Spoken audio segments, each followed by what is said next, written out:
सदगुरु कबीर के द्वारा रचित बीजक में ज्ञान चौतीसा एक प्रकरण है। ज्ञान चौतीसा बीजक की तीसरा प्रकरण है और इस तीसरा प्रकरण के पहले में ओम शब्द सदगुरु कबीर कहते हैं। वो ओंकार आदि जो जाने, लिख के मेट ताहि सो माने। वो ओंकार कहे सब कोई, जिन यह लखा सो बिरला हो। सदगुरु कबीर कहते हैं ओ ओंकार आदि जो जाने। वो ओम शब्द के आदि को जो व्यक्ति जानता है वह जानता है और मानता है कि ओम की उत्पत्ति किसी मनुष्य अर्थात जीव के माध्यम से हुआ। जितने भी हिंदी के 34 अक्षर हैं या जितने भी पूरी दुनिया में शब्द है, श्रवण है, वर्ण है, ये सारे शब्दों का इजाद मनुष्यों ने की है, कल्पना मनुष्यों ने की है। इसी प्रकार इसी वर्णों में, इसी अक्षरों में एक शब्द ओम है। इस ओम की कल्पना भी मनुष्य करता है। साहिब इसलिए कहते हैं कि मनुष्य जिस शब्द की कल्पना करता है उस शब्दों को लिख सकता है, स्लेट में लिख सकता है, कागज में लिख सकता है और उसको मिटा भी सकता है, फाड़ भी सकता है। इसलिए साहब कहते ओ ओंकार आदि जो जाने, लिख के मेट ताहि सो माने। ओ ओंकार कहे सब कोई, जिन यह लखा सो बिरला हो। साहब कहते हैं ओ ओंकार जो यह जानता है कि ओंकार की उत्पत्ति कहाँ से हुई, वह व्यक्ति ये जानता है कि ओंकार का मूल मनुष्य है। वह यह मानता है कि मनुष्य ही कागज पर या पाटी पर ओम लिख करके पुनः उसे काट देते हैं, काट देने में सामर्थ्य है।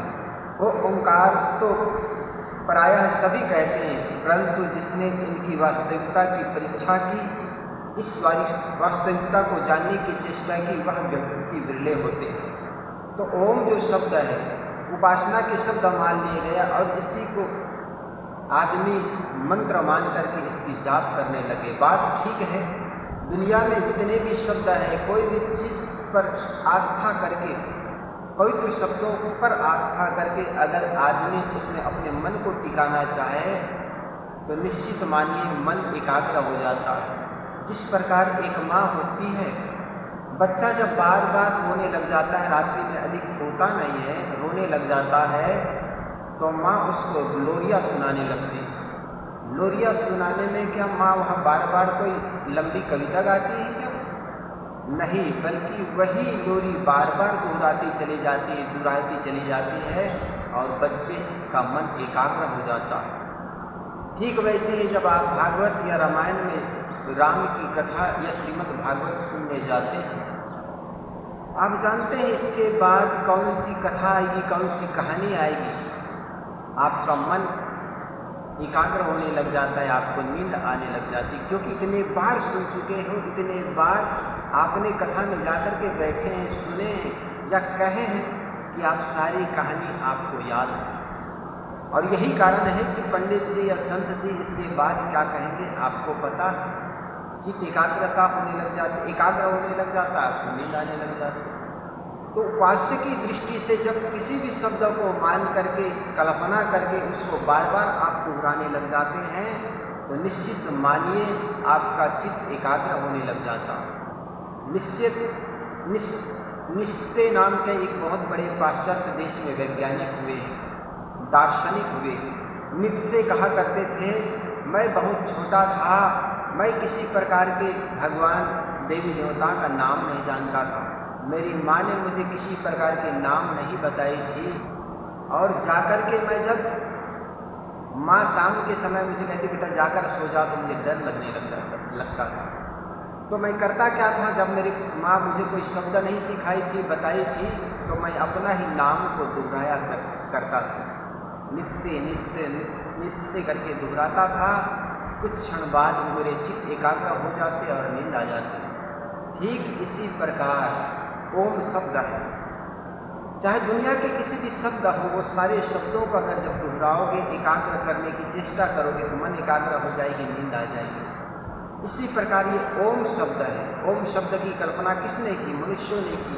कुछ लोगों का कहना है कि सृष्टि की जब शुरुआत हुई, ओम का उच्चारण हुआ बड़ा बृहद रूप में, उसी से टूट करके फूट करके जल, हवा, अग्नि और वायु के रूप में रूपांतरित हो गए, ऐसा कुछ माना जाता है। सृष्टि के शुरुआत में ओम का उच्चारण हुआ, ऐसे कुछ लोग मानते हैं। ऐसी कोई बात नहीं है। सृष्टि अनादि है, अनंत है, इसकी उत्पत्ति नहीं होती और इसका विनाश भी नहीं होता। हाँ, कार्य रूप में 5 तत्वों में रूपांतरण होता रहता है। जैसे मिट्टी का घड़ा बन गया, घड़ा का टूट करके पुनः जमीन के रूप में मिट्टी बन जाती है। इसी प्रकार पानी बर्फ बन जाता है, भाप बन जाता है और भाप बनकर पुनः पानी बन करके वह जमीन में बरसने लगता है। वो कार्य रूप में रूपांतरण होता रहता है, लेकिन अपने मूलतः रूप में वे समाप्त हो जाए, ऐसी कोई बात नहीं। तो सद्गुरु कबीर की यह बीजक के प्रथम ज्ञान चौतीसा के प्रथम साथी वो ओंकार आदि जो जाने, लिख के मेटे ताहि सो माने, वो ओंकार कहे सब कोई, जिन यहाँ लखा सो बिरला कोई। तो सद्गुरु कबीर कहते हैं ओम से कोई सृष्टि उत्पत्ति हुई ऐसी कोई बात नहीं, बल्कि ओम की कल्पना मनुष्य करता है और मनुष्य ही उसको लिखता है और उसको मिटा भी सकता है। कागज पट्टी में लिखता है, उसको मिटा भी सकता है।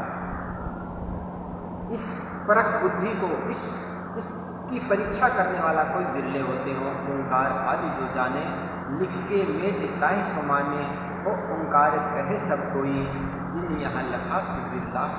बोलिए सद्गुरुदेव की।